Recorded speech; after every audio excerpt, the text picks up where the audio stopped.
Topic 2.4, monetary policy. There are basically three policies that governments have been using in recent years to affect the position of the aggregate demand curve. The first is monetary policy, which is what we're going to talk about in this video. The second is fiscal policy, which we're going to talk about in the next video. The third one is something called quantitative easing or money printing. Sometimes the press, the newspapers refer to it as money printing. So quantitative easing, we're going to leave that until a little bit later in the course because we need a better understanding of financial markets before we begin to talk about quantitative easing. But certainly monetary policy in this video and fiscal policy in the next video, those policies have been around for decades. And the government and the central bank, so the government operates fiscal policy, the central bank operates monetary policy, and together those policies are used to affect the position of the aggregate demand curve. So monetary policy is all about influencing interest rates to affect the position of the aggregate demand curve. So the idea is if you lower interest rates, it's cheaper to borrow money, it's cheaper to make or your loan repayments on any existing loans fall, and therefore spending increases as a result of those lower interest rates. Now, once again, we will go into monetary policy in a lot of detail, and by the end of this course, you'll know monetary policy far better than you do at the moment, even if you've already done Macro 1102 or you've done a second year macro unit. You will understand monetary policy a lot better as a result of this course. But just for now, we're going to keep it simple, and I need to appeal to your logic that if you increase interest rates, spending will fall. That is, if you increase interest rates, the aggregate demand curve will shift to the left. Hopefully that makes some sort of sense. If interest rates are increased, people will take out either fewer and or smaller loans and spend less. If interest rates are higher, then any loans that individuals or companies currently have, the loan repayments increase on those loans with higher interest rates, and it leaves less residual money for people to spend, whether you're talking about spending at the household level, which is consumption spending, or spending at the firm level, which is more likely to be investment spending. Higher interest rates, you generate a lower level of spending. Now, there are other ways in which higher interest rates reduces the level of spending, but for now, we're keeping it simple, and we're just going to talk about those two main channels through which higher interest rates reduce spending. That is, it makes new loans more expensive, people cut back on the amount they borrow and spend, and also existing loans, it makes loan repayments higher, so people cut back on their consumption and investment spending when the interest payments attached to existing loans increase. Okay, so what I want to do is help you understand how monetary policy flattens out this business cycle. So the idea is when an economy is in an expansion phase and moving towards a peak, the central bank will be raising interest rates. And as they raise interest rates, people spend less. That shifts the aggregate demand curve to the left. Don't worry about this diagram yet. Just picture an aggregate demand curve shifting to the left, and that reduces the level of real GDP or output. And so if we didn't allow, think of it this way, if we didn't allow interest rates to rise during an expansion, the peak would be at that point there. But if we raise interest rates, then it's going to slow the expansion down. And so the expansion might then follow this path. I'm using the cursor, might follow that path. So the peak is a lot lower if we raise interest rates than if we didn't. And similarly, with a trough, that might be the depth of a trough if we didn't lower interest rates during a contraction. But with a lowering of interest rates, it encourages people to spend a little bit more. So maybe the path of the contraction now becomes like this, and the trough is much higher, still below potential output, but the trough is much higher, say at that point there, the tip of the cursor. So you get the idea. So with interest rate manipulation, we could possibly, or the aim of monetary policy is to flatten out this business cycle. So the peaks aren't as high and the troughs aren't as low. And so rather than having this business cycle with big swings, we have a much smoother path. It's unlikely to be able to, it's almost impossible to think that you can use interest rate changes to completely eliminate peaks and troughs. They're still going to occur. It's just that monetary policy can help us deal with them. So let's just imagine the economy is going into an expansion phase. And let's just imagine it's a mining boom, which is increasing our net exports substantially. So NX up here is increasing in value, and that is going to increase aggregate demand. We model that by shifting the AD curve to the right. Now remember, when the AD curve shifts to the right, all that means is that someone, somewhere in the economy, is spending more money on Australian goods and services. So we're not talking about you spending money on foreign goods that will affect another country's aggregate demand curve.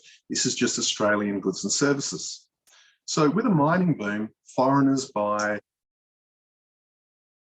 so I'm assuming it's foreign demand, they will demand more exports. When I say a mining boom, I mean a boom in production and sales within the mining and/or energy industry. I mean an increase in exports of mining and/or energy products from Australia. So exports increase, therefore net exports increase. Remember, NX is just exports minus imports. The mining boom increases NX, shifts the aggregate demand curve to the right. Now, what the Reserve Bank does not do is the following. It does not allow the aggregate demand curve to shift way out to the right during a mining boom, allow the 6% inflation to occur, and then increase interest rates. By then it's too late. By then the inflation has already occurred. And some of the costs associated with inflation would begin to be incurred within the economy. So the whole idea of monetary policy is raising interest rates either slightly before or while this aggregate demand curve is shifting to the right. So if you do it well, you can actually raise interest rates and prevent the aggregate demand curve from shifting to the right at all. So think of it this way, a mining boom would shift the aggregate demand curve to the right to AD1, but only if we didn't respond by raising interest rates. So it's almost like we're saying point B is where we get to, or where we would get to, if monetary policy did not respond to this mining boom. But that's not going to happen. The central bank's not going to not respond. They are going to raise interest rates. And so the aggregate demand curve never actually gets to AD1. That's the key thing. So ideally, you'd want the aggregate demand curve to remain fairly close to AD1. And as the mining boom was occurring, you would raise interest rates, reduce spending, and keep the aggregate demand curve fairly close to where it is, and maintain an inflation rate of roughly 2.5%. Now, with monetary policy like this, if we're dealing with a mining boom where China, Japan, Korea all of a sudden demand more iron ore, more natural gas, more of those commodities, that will increase NX.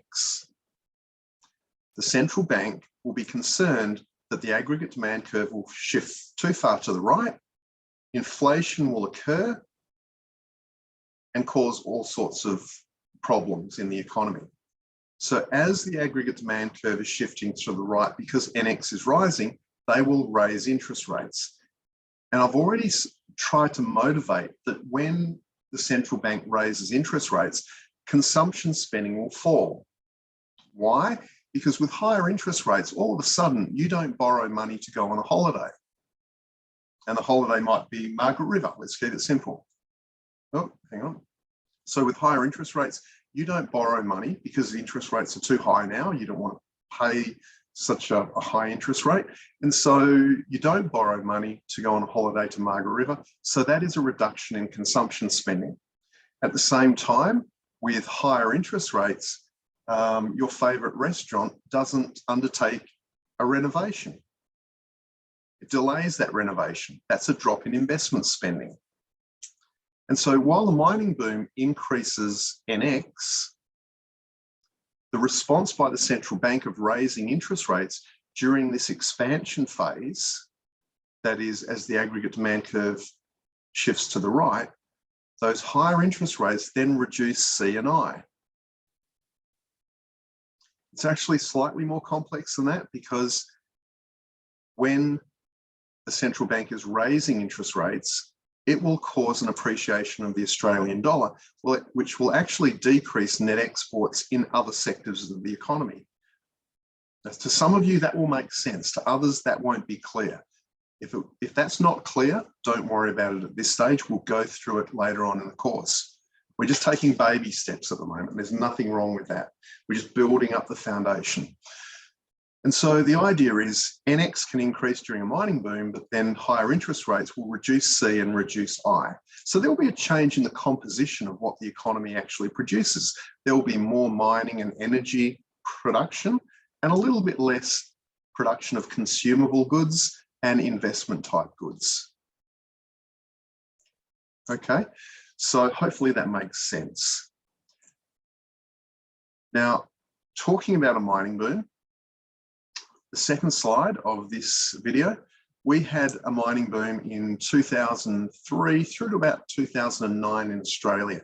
That mining boom was interrupted by the start of the global financial crisis, which really started in 2008 and got worse in 2009. And so the mining boom was sort of interrupted by that GFC in 2008, 2009. That's kind of why it stopped in a sense. Now, 2003, mining boom. So what happened back in 2003? Well, I've got the RBA index of commodity prices. Now, this commodity price index, it is dominated by mining and energy commodities, because that's what Australia generally produces a lot of, and we export a lot of that. So you can see that in 2003, the RBA index of commodity prices really exploded up to this level. This is the GFC. The fall in that commodity price index occurred when the GFC commenced.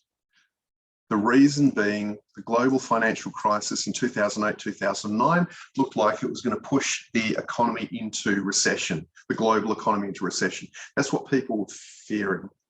And people were then worried that a global recession would reduce the demand for commodities worldwide and push prices down.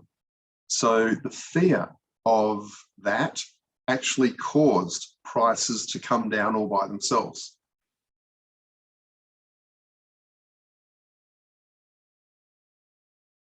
At the same time that commodity prices were rising during this boom from 2003 to 2009, capital expenditure in the mining industry, so the left-hand side, that also exploded as well. So we've got 2003 about there. Look at the increase in capital expenditure per year. It went from around about $6 to $7 to $8 billion a year up to, oh, what is that? That's about $100 billion a year of capital expenditure in the mining and energy industry. So that was a massive increase in investment spending. These prices, they meant that companies were earning more for their exports. So not only were prices rising, but export volumes were increasing as well. So this was a period of huge profitability of our major mining and energy companies. And I think around about this time in 2008, 2009, BHP set a record for corporate profit in Australia. So we had commodity prices going up, commodity export volumes going up, and it was the export volumes increasing, that is the global demand for commodities, which led to these very strong prices. And on top of that, not only did we have record prices and record export volumes for the commodities that we produce and export, but at the same time, we had huge amounts of additional investment spending in the industry. And so this next graph, you can see it here.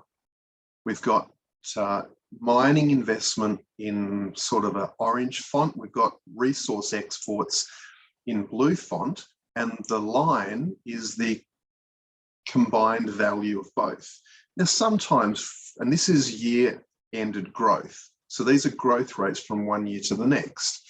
So here, for example, mining investment, the growth was actually negative, indicating that for each of these years, mining investment was lower than the previous year. So negative growth rates of about 4 or 5% per year. But resource exports were strong in those years. But the blue line is the combination of the two. Okay, so this is year-end growth or annual growth in combined mining investment and resource exports. Exports, that's just NX, and investment, that's just I. So these are both elements of the aggregate demand curve. Think of it that way. So 2003, that is around about there. And you can see that over this period, the mining industry, economic activity in the mining industry was reasonably weak. Then 2003 hit and bang. We had an increase in activity for a few years there, an annual growth rate in activity of about 15, 16, 17% each year. So that's massive. And then even after the first 3 or 4 years, we had activity. And when I say activity, I mean investment activity plus export activity in the mining industry. That stayed quite high. Then 2008, 2009, that looks like it's about there. So the GFC sort of affected the market there. But then after the GFC, the mining industry continued. But I'm focusing in on this period from 2003 to 2009. So I'm just showing you this to highlight the fact that there was a lot of economic activity in the mining industry, both investment activity and actual production and export activity. So very strong growth rates year on year. If we have a look down here though, that is very strong growth in aggregate demand. So it's almost as if over this period, as a result of mining activity, the aggregate demand curve was just shifting to the right. And this is very large increases in spending and economic activity. Just have a look at the investment activity alone. We've got 30, 40, 60, 80, $100 billion worth of investment. That's going to shift the aggregate demand curve a long way to the right. But if we have a look at that period in terms of GDP growth, 2003 through to about 2009, it doesn't look extraordinary at all. So it doesn't appear like GDP growth grew substantially at all. Now, a big part of the reason for that, not the only reason, but a big part of the reason was the cash rate was rising over this period. So this is 2003 here. The cash rate's in red. So the cash rate started here at just above 4% prior to the boom. And throughout the boom, through to 2009, it got raised to, I think it was 7.5%.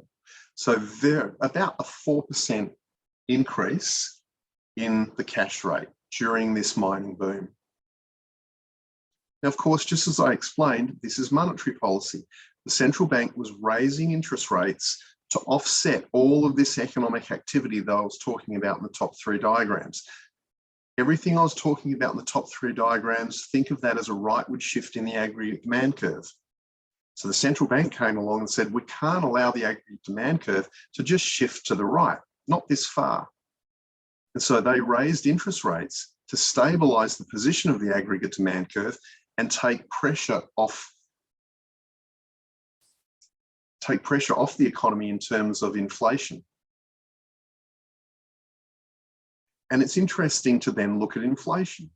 So did this work? One of the biggest mining booms we've ever had. Yeah, sure, we had a big mining boom here as well. This is sort of 2011 and 12 after the GFC was over. This is the dip here in terms of the GFC. The mining industry pretty much stalled, but then they had another investment boom in 2011, 2012, 2013, 14. So yeah, sure, this was kind of another mining boom, although a lot of people call this boom a continuation of this earlier one, which was just interrupted here by the GFC. Okay, so that's fine, but we'll still concentrate on 2003, 2009. We've got this rightward shift in the aggregate demand curve because of all of this mining activity. I is going up and X is going up. Both are shifting the aggregate demand curve to the right. In response, the central bank starts raising this special interest rate that they call the cash rate. Now, any increase in interest rates is going to bring the aggregate demand curve back to the left to stabilise its position and take pressure off the economy in terms of inflation. So did that work? Well, what I've got in the final graph, measures of underlying inflation. Now, you'll read more about the weighted median and trimmed mean, CPI excluding volatile items. For now, I just want to look at the CPI excluding volatile items. Okay, what happened to the CPI, the Consumer Price Index, over the period 2003 to 2009? Well, if we eyeball this to about there, it looks like the actual inflation rate as measured by the CPI excluding volatile items stayed between the 2 to 3% band. So this increase in interest rates here over the period of the mining boom appears to be very successful, or was very successful, in keeping the inflation rate between this 2 to 3% band. Yes, inflation broke out after that in sort of 2008 up to 4%. That's fine, it quickly came back down. But generally from 2003 to 2009, the inflation rate did stay within that 2 to 3% band. This jump in the inflation rate up to 4% was temporary, not too much of a problem because it quickly came back down to within the 2 to 3% band. So that's what monetary policy is in a nutshell. We had a big mining boom, a rightward shift in aggregate demand, and the Reserve Bank responded because of the fear that this mining boom would lead to an outbreak of inflation. They responded by raising interest rates in Australia by around 4%. So that's quite a substantial increase in interest rates. The result, inflation didn't get out of control. It would be an interesting lab experiment if we could create almost a model of the Australian economy in a laboratory setting and hit the Australian economy with this mining shock. It'd be interesting to find out what the inflation rate would have been in Australia, what it would have gone to had the central bank not increased interest rates over this period. That's anyone's guess. It's almost impossible to tell. But I would be thinking this yellow line, without this interest rate increase, this yellow line would probably be above 6%. It probably would have just broken the upper bound of this diagram and be high, some level higher than 6%. Okay, so that's monetary policy. That is how monetary policy operates. What they were trying to do when they were raising interest rates over this period was they were fearing an expansion driven by mining investment and mining export growth. They were fearing a peak, a very high peak and very strong inflation. So they raised interest rates to slow down this expansion and ensure that the peak of this cycle was at a much lower level. Now, of course, that is a very simple introduction to what monetary policy is all about. It is incredibly more complex than that. But As an introduction, I think that should be enough for now to get you understanding what monetary policy is all about and have a reasonably good idea of how it works and how it's used to smooth out the business cycle. But as I said, later on in the course, we'll go into monetary policy in far more detail and learn exactly how it works.